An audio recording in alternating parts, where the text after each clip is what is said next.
Hello, in this video I want to show you how to fix the problem when you want to install Call of Duty Mobile, but you can't seem to find it on Nokia C21 Plus. And to do this, first let's start our Google Play Store. Right here we can try to find the game.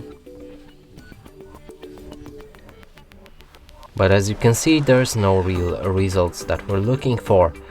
And now to fix this, go back, click on your profile picture, navigate to the settings and family.